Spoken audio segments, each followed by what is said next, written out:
அனைவருக்கும் வணக்கம். தெய்வீக பலன்கள் சேனல் சார்பாக தங்களை அன்புடன் வரவேற்கிறோம்.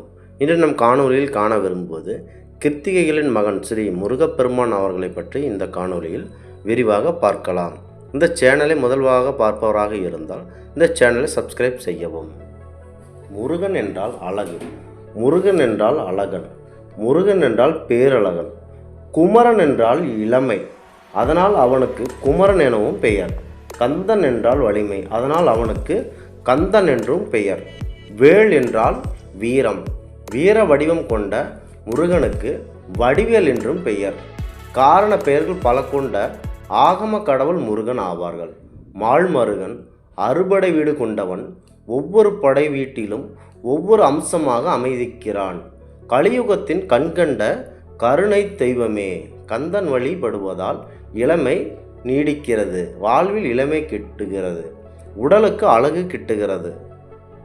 முருகன் வழிபாடு செய்பவர்கள் முகத்தை பாருங்கள், இளமையும் அழகும் போல் அளந்து காணப்படும். பொதுவாக நம்மில் பலருக்கு தெரியும் முருகன் என்றால் அழகு என்பது பொருள். அவற்றில் உண்மை ஏனெனில் சிவபெருமானின் மகனான முருகப்பெருமான் அவர்கள் தனி ஒரு மனிதர் இல்லை. அவர் சிவபெருமானின் முக்கிய அம்சமாகும். சிவபெருமானின் ஒரு தோற்றத்தையும் தன்னுள் அடக்கியவர். கைலாயத்தில் ஒரு வார்த்தை போர் ஒன்று நடக்கிறது. அப்போது அங்கு இருப்பவர்கள் முருகப்பெருமானை பார்த்து, உன்னுடைய தோற்றம் மிகவும் அழகாக இருக்கிறது, அதுபோல 6 முகங்கள் மட்டுமே உன்னிடம் உள்ளது, வேறு ஏதேனும் வல்லமை முருகப்பெருமான் அவர்களிடம் உண்டா என்று ஒரு கேள்வி எழுப்புகின்றனர். அப்போது அதனை அமைதியாக கேட்டுக்கொண்டிருந்த முருகப்பெருமான் உடனே தன்னுடைய உருவத்தை மும்மூர்த்திகளின் உருவமாக மாற்றிக்கொண்டார். அதாவது அதில் சிவன், விஷ்ணு, பிரம்மா ஆகியவர்களின் தோற்றத்தை தன்னுள் அடக்கி கொண்டார். இப்போதுதான் அழகன் என்ற பெயர் முருகப்பெருமானுக்கு முருகன் என்ற பெயரில் உள்ள ஒவ்வொரு எழுத்திற்கும் பொருள் கிடைத்தது. முருகன் என்ற பெயரில் மூ என்பது முகுந்தன் என்ற விஷ்ணு பெருமாளையும், ரூ என்கின்ற எழுத்து ருத்ரனையும், கா என்கிற எழுத்து கமலத்தில் உதித்த, அதாவது கமலம் என்றால் தாமரை, தாமரை மலரில் உதிர்த்த பிரம்மாவையும் குறிக்கிறது. இந்த தோற்றம் ஏற்படுத்தி தந்தது. அப்போது அங்கிருந்த அனைவரும் பக்தி எழுச்சியுடன் அவர்களை வணங்கினர். முருகப்பெருமான் ஒருவரே மும்மூர்த்திகள் செய்யும் காத்தல், அழித்தல், படைத்தல் போன்ற பணிகளை செய்யும் இறைவன் அவர் ஒருவனே முருகப்பெருமான் ஆவார். நம் ஆன்மீக அன்பர்கள் வாய்ப்பு கிடைத்தால் திருச்செந்தூர் ஆலயத்திற்கு சென்று ஆவணி மாதம் நடக்கின்ற திருவிழாவின் போது மாலை நேரத்தில் அங்குள்ள முருகப்பெருமான் சிவப்பு நிற வஸ்திரம் அவருக்கு அணிவித்து அதில் அவருடைய தோட்டம் சிவபெருமானாகவும் காட்சி தருகிறார். ஒவ்வொரு வருடமும் இந்த நிகழ்வு நடைபெற்று கொண்டே இருக்கிறது. மறுநாள் அதற்கடுத்த நாள் 8ஆம் திருநாள் காலையில் வெண்மையான வெள்ளை நிற ஆடையில் கண்களை கலக்கும் வகையில் பரிகொடுக்கின்ற பக்தி பரவசத்துடன் பிரம்மா அவதாரத்தில் சுமார் போன்ற தோற்றத்தில் முருகப்பெருமான் அவர்களில் காட்சியளிக்கிறார். மீண்டும் அதே நாளில் மதியம் வேளையில் வரும்போது எப்படி நாம் கள்ளழகர் மதுரையில் பச்சை பட்டு உடுத்தி வைகை ஆற்றில் காட்சி தருகிறாரோ அதுபோல நம் முருகப்பெருமான் பச்சை பட்டு உடுத்தி முரளாள பெருமான் அவர்களின் தோற்றத்தில் அங்குள்ள நம் பக்தர்களுக்கு காட்சியளிக்கிறார். இவ்வாறு ஆசி வழங்கும் நம் இறைவனான முருகப்பெருமான் அவர்கள் பெயருக்கு உண்டான விளக்கம் உங்களுக்கு நாங்கள் கூறுகிறோம். திருமுருகனை வழிபட 3 பரிகார முறைகள் உண்டு. அதில் முதலாவதாக நம் கோவிலுக்கு அருகில் இருக்கும் கோவிலுக்கு சென்று வழிபடுவது. 2வது முறை வீட்டில் உள்ள வெள்ளியிலோ செம்பிலோ நம் முருகனுக்கு வேல் சாற்றி செய்து வைத்து வழிபடுவது. 3வது சுவரில் வேங்கை மர பலகையில் சந்தன பலகையிலோ வேலை சந்தனத்தால் வரைந்து அந்த பீடத்தில் வைத்து நாம் வழிபடுவது. வேலை வீட்டில் வைத்து வணங்குபவர்கள் கோவிலுக்கும் சென்று முருகனை வழிபட வேண்டும்.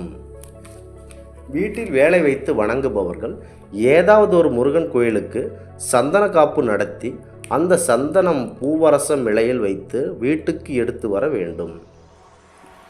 அந்த சந்தனத்தை தூய்மையான பன்னீரிட்டு கலந்து நாம் பூஜைக்கு பயன்படுத்த வேண்டும். வீட்டில் முருகனை வழிபடுபவர்கள் கிருத்திகை நட்சத்திரம் அல்லது விசாக நட்சத்திரம் அமையும் செவ்வாய்க்கிழமை அல்லது வெள்ளிக்கிழமையிலோ, சஷ்டி திதி அமையும் வெள்ளிக்கிழமை அல்லது செவ்வாய்க்கிழமையிலேயோ நாம் பூஜையை தொடங்க வேண்டும். அறையின் நடுப்பகுதியில் கிழக்கு முகமாக ஒரு பீடம் அமைத்து, அதாவது பூஜை ஏற்படுத்தி பீட வேளையில் அமைத்து கொள்ள வேண்டும். வேளில் இரு பக்கமும் 2 விளக்குகள் அமைக்க வேண்டும். ஒவ்வொரு விளக்கிலும் 3 திரிகள் இட்டு நெய் ஊற்றி விளக்கேற்ற வேண்டும்.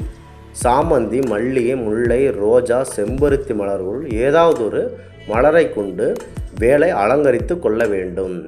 பால், இளநீர், பஞ்சாமிர்தம் ஆகியவற்றை நிவேதான பொருட்களாக நாம் தயார் செய்து வைத்து கொள்ள வேண்டும். முதலில் நாம் கணபதியான விநாயகருக்கு கற்பூர ஆதாரணை செய்து வணங்கிவிட்டு நறுமண தூபமிட வேண்டும். வாசனை திரவியங்களை தெளித்து வேளிற்கு கற்பூர ஆதாரணை காட்ட வேண்டும். முருகனை இவ்வாறு நீங்கள் வணங்கி வாருங்கள். முருகப்பெருமான் அவர்கள் இந்த விசாக நட்சத்திரத்தில் பூமியில் அவதரித்ததால் அவருக்கு விசாகன் என்று பெயர். இதில் விசாகன் என்பதில் வி என்றால் பறவை, அதாவது அந்த பறவை என்பது மயிலை குறிக்கும். சாகன் என்றால் பயணம் என்பது பொருள். இவ்விரண்டையும் இணைத்து பார்த்தால் மயில் மீது பயணம் செய்வோம் என்று பொருள். முருகப்பெருமானுக்கு 6 முகம் இருப்பது நமக்கு அனைவருக்கும் தெரிந்தது. 6 முகத்துடன் அவதரித்த முருகன் பெருமானை 6 முகம் என்று கூறுகிறார்கள். இந்த 6 முகத்துடன் சூரபத்மா, தாரகாசுரன், சிங்கமுகன் ஆகிய அசுரர்களை அழிக்க முருகப்பெருமான் அவதாரம் எடுத்தார். காலம் காலமாக அவர்களை அடிமைகளாக வைத்திருந்ததன் மூலம் கடவுள்களுக்கு சொல்லா துன்பத்தை ஏற்படுத்தினார். தேவர்கள் உதவிக்காக சிவனை வேண்டினர். சிவபெருமான் தியானம் செய்தார் மற்றும் அவரது 3வது கண்ணிலிருந்து 6 தீப்பொறிகள் வெளிப்பட்டன. எனவே அது ஸ்கந்தா என்று அழைக்கப்படுகிறார். அக்னி தீப்பொறிகள் மிகவும் தாங்க முடியாதவையாக இருந்தன. எனவே அவற்றை அக்னி மற்றும் வாயு மூலம் புனிதமான கங்கை நதிக்கு கொண்டு வந்து அவர்களை அங்கே இறக்கினர். நீர் நாணங்கள் மூடப்பட்ட சரவண குலகத்திற்கு கங்கை அன்னை தீப்பொறிகளை சுமந்தாள். தீப்பொறிகள் உருமாறி குளத்திலிருந்து மலர்ந்த 6 தாமரைகளில் 6 குழந்தைகளாக முருகப்பெருமான் இங்கு காட்சியளித்தார். பிளேயட்ஸ் விண்மீன் நட்சத்திரங்களான 6 கிருத்திகைகள் எனப்படும் 6 நட்சத்திரங்களால் 6 குழந்தைகள் பாலூட்டப்பட்டன. எனவே அவர் கிருத்திகைகளின் கார்த்திகேயன் என்றும் அழைக்கப்படுகிறார். ஆதலால் குழந்தையில்லா தம்பதிகள் இந்த கிருத்திகை தினத்தன்று விரதமிருந்த முருகப்பெருமானை வேண்டியதால் அடுத்த 1 வருடத்திற்குள் அந்த முருகப்பெருமானை தங்கள் குடும்பத்தில் வந்து பிறப்பார் என்பது ஐதீகம். நாம் எப்படி நமக்கு வருடத்திற்கு ஒரு முறை வருகிறதோ அப்படி முருகனுக்கும் இந்த பிறந்த நாள் வரும். இதுபோல மாதத்திற்கு ஒரு முறை இந்த கிருத்திகை நாள்களில் கோவில்களில் மிக சிறப்பாகவும் அன்னதானம் மற்றும் அனைத்து பக்தர்கள் வேண்டுதலுக்கும் இன்று நிறைவேற்றப்படுகிறது. முருகப்பெருமான் அவர்கள் இன்று காண்பது நம் கண்களுக்கு செய்த பாக்கியமாகும். அவ்வளவு அழகுடன் இந்த கிருத்திகை நாட்களில் அழகுடன் காட்சி தருகிறார். இந்த கிருத்திகை விரத தினத்தில் நாம் முழுக்க முதல் கடவுளான முருகப்பெருமானை மனதார நினைத்து விரதம் இருந்தால் நமக்கு தேவையான அனைத்து நல்ல விஷயங்களும் முருகன் பெருமான் பார்த்து நமக்காக அர்ப்பணிப்பார். குழந்தையில்லா தம்பதிகள் இந்த நாளில் முருகப்பெருமான் அவர்களை வேண்டுதல் நமக்கு வெற்றி நிச்சயம் கிடைக்கும். முருகப்பெருமானின் 6 முகங்கள் பின்னர் பார்வதி தேவி 6 குழந்தைகளும் தழுவி 6 தலைகள் மற்றும் 12 கைகளுடன் ஒன்றாக ஆக்கினார். அதனால் அவர் சண்முகா என்று அழைக்கப்படுகிறார். முருகனின் 6 முகங்கள் படைத்தல், பாதுகாத்தல், அழித்தல், ஊடுருவல், உயர்ந்த கருணை மற்றும் ஆதாரம். அவர் அனைத்து அறிவின் கடவுள் மற்றும் அவரது தந்தையான சிவபெருமான் ஓம் என்ற ஆதி அண்ட வார்த்தையின் அர்த்தத்தை வழங்கியவர் முருகப்பெருமான் ஆவார். பொதுவாக குழந்தை வரம் வேண்டுபவர்கள் இந்த கிருத்திகை நாளில் மற்றும் முருகப்பெருமானுக்கு சஷ்டி திரியில் விரதம் இருப்பார்கள். அவர்கள் முருகன் அவதரித்த இந்த வைசாகி விசாகத்தனண்டும் வழிபட வேண்டும். இந்த கிருத்திகை தினத்தன்று மாலை வேளையில் வீட்டில் முருகன் படத்திற்கு முன் நெய் விளக்கேற்றி வழிபட வேண்டும். பிறகு கந்த சஷ்டி கவசம், கந்தகுரு கவசம், திருப்புகழ், கந்த அனுபூதி, சுந்தர அலங்காரம், வேல்மாறல் போன்ற முருகனுக்கு உரியவற்றை படிக்க வேண்டும். கடைசியாக முருகனுக்கு படைத்த நெய்வேத்தியத்தை பிரசாதமாக சாப்பிட்டுவிட்டு இந்த கிருத்திகை விரதத்தை முடிக்க வேண்டும். அது மட்டுமின்றி உங்களால் முடிந்த அளவிற்கு மற்றவர்களுக்கு அன்னதானமும் செய்ய வேண்டும். குழந்தையில்லா தம்பிகளுக்கு புத்திர பாக்கியம் கிடைக்கும். கணவன் மனைவிக்குள் தீராத பிரச்சனைகள் தீரும். செய்யும் தொழில், வியாபாரம் மற்றும் வேலையில் முன்னேற்றம் ஏற்படும். குறிப்பாக இந்த கிருத்திகை விரதத்தை நீங்கள் கடைபிடிக்க வேண்டும். இந்த கிருத்திகை நாளில் முருகப்பெருமான் ஆலயத்திற்கு சென்று உங்கள் வரங்கள் எதுவாக இருந்தாலும் அந்த ஆலயத்தில் நிறைய சன்னதிகள் இருந்தால் நெய்வேத்தியங்களை தயாரித்து கொள்ள வேண்டும்.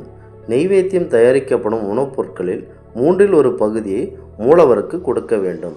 மீதமுள்ள 2 பகுதியை மற்ற சன்னதிகளில் சமமாக பங்கற்று நிவேதன பொருட்களை கொடுக்க வேண்டும்.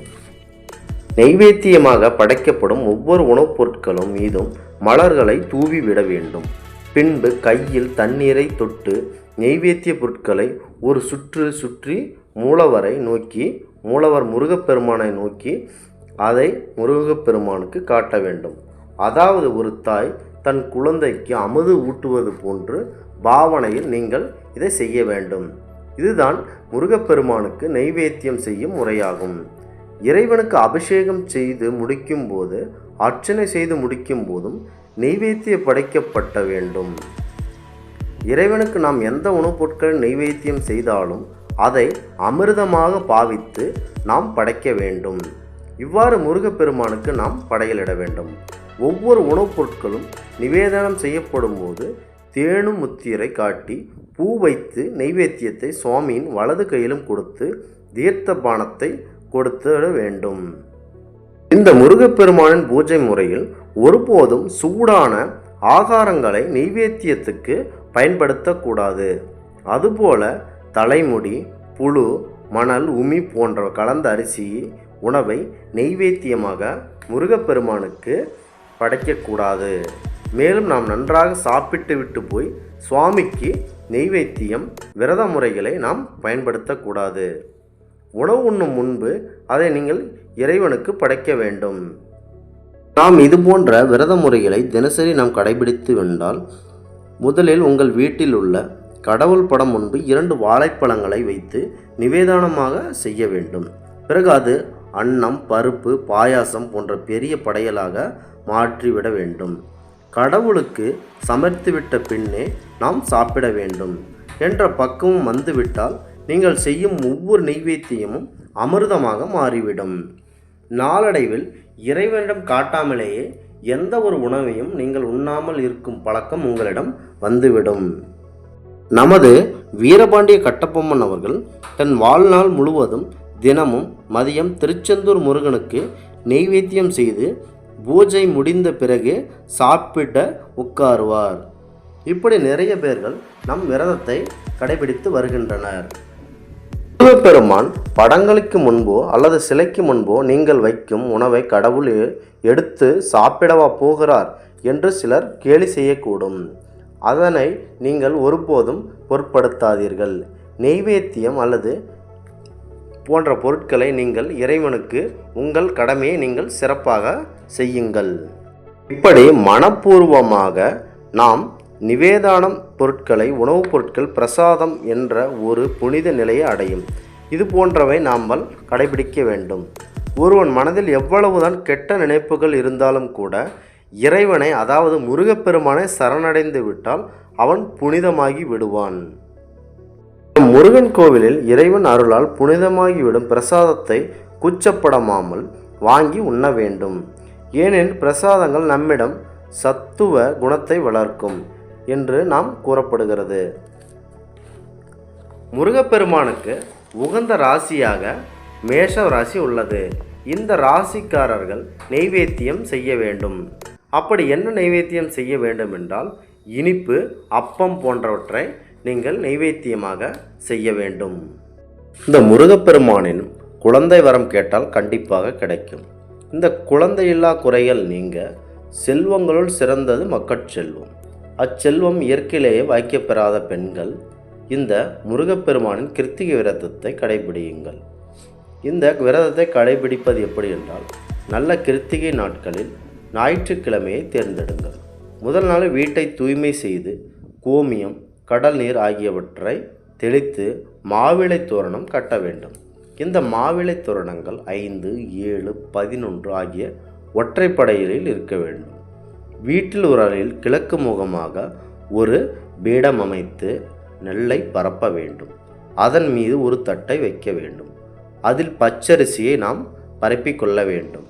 பச்சரிசி தட்டில் கலசம் வைத்து அந்த கலசத்தில் முழு நீர் ஊற்றி மாவிளையும் தேங்காயும் வைக்க வேண்டும். முகாமில் ஒரு வட்டமாய் இருக்கும் வாழைப்பூ குத்து விளக்கு கலசத்திற்கு அருகில் வைக்க வேண்டும். பின்னர் முருகப்பெருமான் அவர்களின் உருவப்படத்தை தெய்வ பூசைக்கு கொண்டு வந்து செய்ய வேண்டும். முருகப்பெருமான் பூஜைக்கு வேண்டிய பொருட்கள்: நெல், பசும்பொன், செவ்வரளி பூக்கள், குங்குமம், சந்தனம், இளநீர், தேன், கல்கண்டு, தேங்காய், பழம், வெற்றிலை, கற்பூரம், பாக்கு, ஊதுபத்தி, வாசனை திரவியங்கள் போன்ற பாயாசம், அதிரசம், சர்க்கரை பொங்கல், எள்ளுருண்டை ஆகியவற்றை நாம் தயாரித்து கொள்ள வேண்டும். மஞ்சள் துளியிலோ பசுஞ்சாணத்திலோ நாம் விநாயகரை செய்து அருகம்புல் வைத்து அதில் வைத்துவிட வேண்டும். சூரியன் தோன்றுவதற்கு முன் இவற்றை நாம் தயாராக வைத்திருக்க வேண்டும். சூரியன் தோன்றும் வேளையில் விநாயகரை பூஜையை தொடங்க வேண்டும். கலச பூஜையை, அதாவது முருகன் பூஜை தொடங்க முன் கற்பூர தெய்வம் காட்டிவிட வேண்டும். மற்றும் விநாயகர் அவர்களை நம் மனதோடு வணங்கிவிட்டு அவரது தம்பியான முருகனையும் நாம் வணங்க வேண்டும். முதலாவதாக நாம் திருவிளக்கு பூஜையை நாம் செயல்படுத்த வேண்டும். இந்த பூஜை முடிந்தவுடன் கணவனும் மனைவியும் ஒன்றாக தட்டை பிடித்தவாறு கற்பூர தீபாராதனை முருகன் படத்திற்கு நாம் காட்ட வேண்டும். இருவரும் சேர்ந்தவுடன் 8 உறுப்புகளும் தரையில் படும்படி, ஆண் உறுப்புகளும் தரையில் படும்படி பெண் நமஸ்காரம் செய்ய வேண்டும். கணவன் மனைவி இருவர் மட்டுமே இந்த பூஜையை முடிக்க வேண்டும். அக்கம் பக்கம் உள்ள சின்னஞ்சிறு குழந்தைகளை அழைத்து வர சொல்லி பூஜை பீடத்தை சுற்றி அமர சொல்ல வேண்டும். பின்பு மீண்டும் கலச பூஜை, கற்பூர தீபம் காட்டி வணங்கிவிட்டு பிரசாதங்களுள் பசுவின் பால், தேன், இளநீர், எள் உருண்டை ஆகியவற்றை தவிர மற்றவை குழந்தைகளுக்கு தர வேண்டும். கணவனும் மனைவியும் எள் உருண்டைகளை உண்டு பால், தேன், இளநீர் ஆகியவற்றை கலந்த சந்தான பானத்தை அருந்த வேண்டும். இந்த முறைப்படி கருந்தோன்றும் வரை 11 வாரம், 21 வாரம், 41 வாரம், 48 வாரம் என விரதம் இருக்கலாம். ஒரே வாரத்தில் ஞாயிற்றுக்கிழமை, செவ்வாய்க்கிழமை போன்ற நாட்களில் நாம் இந்த விரதத்தை கடைபிடிக்கலாம். விரதம் கடைபிடிக்கும் பெண்கள் மாதவிலக்கு ஏற்பட்டால் அவர்கள் அந்த வாரத்தை விட்டுவிட்டு அடுத்த வாரம் விரதத்தில் தொடர வேண்டும். தாம் சொன்ன முறைப்படி இந்த விரதத்தை கடைபிடிப்பவர்கள் உறுதியாக பலன் பெறுவீர்கள். இந்த விரதம் இருக்கும் கணவனும் மனைவியும் என்று மட்டுமல்லாமல் காலை இளநீர், தேன், பால் கலந்த சந்தான பானம், எள் உருண்டை ஆகியவற்றை உட்கொள்ள வேண்டும். பகலில் நிவேதானத்துக்கு பயன்படுத்திய பால் பாயாசம், சர்க்கரை பொங்கல், பலகாரம் ஆகியவற்றை நீங்கள் சாப்பிட வேண்டும். இந்த விரதத்தை கணவனும் மனைவியும் சேர்ந்து செய்ய இயலவில்லை எனில் மனைவிக்கு மட்டும் விரதம் இருந்து பூஜை செய்யலாம். ஆனால் மனைவியால் முடியவில்லை என்பதற்காக கணவன் மட்டும் விரதம் இருந்து பூஜை செய்தால் அதில் எந்தவித பயனும் இல்லை. குறிப்பாக பெண்கள் மட்டுமே அதிக அளவில் இந்த கிருத்திகை விரத முறைகளை செய்ய வேண்டும். அடுத்ததாக நம் குலம் தழைக்க, குடும்ப நலம் பெருக முருகப்பெருமானின் தெய்வ வழிபாடு செய்ய வேண்டும். குடும்பம் நல பெற குலதெய்வம் என்று நாம் குலதெய்வத்தை முதலில் வணங்க வேண்டும். குலதெய்வத்தை பற்றி தெரியாதவர்கள் முருகப்பெருமானை நாம் மனதார குலதெய்வமாக ஏற்றுக்கொள்ள வேண்டும். குடும்பம் குலம் தழைக்க வேண்டும் என கருதுபவர் இந்த முருகப்பெருமான் அவர்களின் இந்த பூஜை முறைகளை பற்றி பாருங்கள். முதலில் அன்னை பரமேஸ்வரியை, முருகப்பெருமானின் அவரின் தாயான பரமேஸ்வரியை நீங்கள் முதலில் வணங்க வேண்டும். அவ்வாறு வணங்கினால் குலம் தழைக்கும், குடும்ப நலம் பெறும். இந்த பரமேஸ்வரி அம்மனை நீங்கள் வணங்கும் முறைகள்: தீமையற்ற ஏதாவது ஒரு வெள்ளிக்கிழமையை தேர்ந்தெடுத்து வீட்டை தூய்மை செய்து கோமியம், கடல் நீர் ஆகியவற்றால் வீடு முழுவதும் தெளித்து விட வேண்டும். வீட்டிலுள்ள ஒரு அறையின் நடுவே கிழக்கு முகமாக பீடம் அமைக்க வேண்டும். அந்த பீடத்தில் வெண்சங்கு மலர்களை பரப்பி வைக்க வேண்டும். அவற்றின் மீது தாம்பாளம் ஒன்றை வைக்க வேண்டும். அதில் பச்சரிசி பரப்பி கலச செம்பை வைக்க வேண்டும். மலர்களால் அலங்கரிக்க வேண்டும். கலச செம்பு தேங்காய் ஆகியவற்றை மஞ்சள் குங்குமத்தில் திலகம் இட வேண்டும். ஐமுக குத்து விளக்கு வைத்து அதற்கு மஞ்சள் குங்குமம் விட்டு மலர் சாரம் சாத்த வேண்டும். மலர் மஞ்சள் துணியிலோ பசுஞ்சாணத்திலோ பிள்ளையார் பிடித்து அருங்கபுல் ஆசனத்தில் வைத்து முருகப்பெருமான் அவர்களின் அண்ணனான கணபதிக்கு மஞ்சள் குங்குமம் மலர் சாத்த வேண்டும்.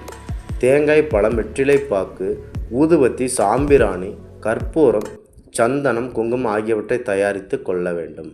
இந்த நிவேதான பொருட்களை நீங்கள் எவ்வாறு கொடுக்க வேண்டும் என்றால், காலை பூஜைக்கு பால் பாயாசம் இளநீர் கற்கண்டு ஆகியவற்றை, நடுப்பகல் பூஜைக்கு சித்திரானங்கள் அதாவது உணவு பண்டங்கள், இரவு பூஜைக்கு கல்கண்டு கலந்து காய்ச்சிய பால் கனி வகைகள் இனிப்பு பலகாரங்கள் ஆகியவற்றை தயாரித்து கொள்ள வேண்டும். காலையில் எழுந்தவுடன் நம் முருகப்பெருமானை தெய்வமாக ஏற்றுக்கொள்ளும் பூஜை. இதை குடும்பத்தினுள்ளவர் மட்டுமே செய்தால் போதும். குடும்பத் தலைவர் அல்லது தலைவி பூஜையை செய்யலாம். மற்றவர்கள் தேவி திருமாங்கல்ய புராணம் செய்ய வேண்டும். அடுத்ததாக முருகப்பெருமான் அவர்களை நினைப்பதற்கு முன் முதலில் விநாயகர் பூஜை முடித்து எல்லோரும் வணங்க வேண்டும். கலசத்திற்கு கற்பூர தீபம் காட்டிவிட்டு எல்லோரும் நம் முருகப்பெருமானையும் வணங்க வேண்டும். பின்பு தீபம் காட்டிவிட்டு அதற்கு பிறகு வீட்டில் ஒவ்வொருவரும் கற்பூர தீபம் காட்டி வணங்க வேண்டும். கற்பூர தீபத்தை வீடு முழுவதற்கும் முன் வாசல் பின் வாசல் ஆகியவற்றிற்கும் காட்டிவிட வேண்டும். எல்லோரும் நம் பூஜையின் இருக்கும் பீடத்தை வணங்கி பிரசாதங்களை எடுத்துக்கொள்ள வேண்டும். இவ்வாறு நீங்கள் தொடர்ந்து செய்து வாருங்கள். இவ்வாறு நீங்கள் நடுப்பகல் 12 மணிக்கு சித்திரானங்களை நிவேதனமாக வைத்து விநாயகர் பூஜை கலச பூஜைக்கு பிறகு விளக்கு பூஜைக்கு பிறகு நாம் முருகப்பெருமான் தோற்றத்தில் இருக்கக்கூடிய முருகப்பெருமானும் எல்லாரும் கற்பூர தீபம் ஆராதனை முடித்து வணங்க வேண்டும். இந்த பூஜையில் மற்றவர்கள் கலந்தும் கொள்ளலாம். பிரசாதத்தை பிறருக்கு வழங்கிவிட்டு வீட்டில் உள்ளவர்கள் எடுத்துக்கொள்ளலாம். இரவு 7 மணி அளவிலான பூஜையை தொடங்கலாம். மாவிலை தோரணம் கட்டப்பட்ட வாயிலை அகல் விளக்கு ஏற்றி வைக்க வேண்டும். பீடத்தில் உள்ள ஐமுக விளக்கிற்கு காலை பூஜை நெய்யும் பகல் பூஜையும் நல்லெண்ணெயும் பயன்படுத்த வேண்டும். இரவு கல்கண்டு கலந்த பால் பலகாரங்கள் கனி வகைகளை நிவேதன பொருட்களாக வைத்து முதலில் விநாயகர் பூஜை முடிந்த பிறகு கற்பூர தீபம் காட்டி எல்லோரும் வணங்கிய பிறகு கலச பூஜை செய்ய வேண்டும். பின்பு குத்துவிளக்கு பூஜை செய்துவிட்ட பிறகு முருகப்பெருமான் அவர்களின் பூஜை நீங்கள் செய்ய வேண்டும். அந்த பூஜை செய்துவிட்ட பிறகு மற்றவர்களுக்கு பிரசாதம் அளித்துவிட்டு வீட்டில் உள்ள மற்றவர்களுக்கு எடுத்தும் கொடுக்கலாம். பூஜை செய்பவர்கள் 3 காமாட்சி விளக்குகளை புதிதாக வாங்கி ஏழை குடும்பங்களுக்கு தானமாக வழங்க வேண்டும். ஏற்றிய விளக்குகளை நம் பூஜைக்கு ஏற்றிய விளக்குகளை எவருக்கும் தானமாகவோ அல்லது நாம் கொடுக்க வேண்டும். புதிதாக எண்ணெய் படாத விளக்கையே தானமாக தர வேண்டும். அதாவது பயன்படுத்தாத விளக்கையே நாம் கொடுக்க வேண்டும். இவ்வாறு நீங்கள் அனுதினமும் முருகனை நினைத்து வழிபட்டால் உங்கள் குலமும் தழைந்து உங்கள் குடும்ப விருத்தி அடையும். அடுத்ததாக முருகப்பெருமான் அவர்களே உங்கள் குழந்தையாக வந்து உங்களுக்கு பிறப்பார். இவ்வாறு நீங்கள் கிருத்திகை விரதம் சஷ்டி விரதம் போன்ற முருகப்பெருமானுக்குரிய விரதங்களை கடைபிடித்து வாழ்க்கையில் வளம் பெற தெய்வீக பலன்கள் சேனல் சார்பாக தங்களை வாழ்த்துகிறோம். மீண்டும் ஒரு நல்லதொரு காணொளியில் உங்களை சந்திக்கிறோம். நன்றி, வணக்கம்.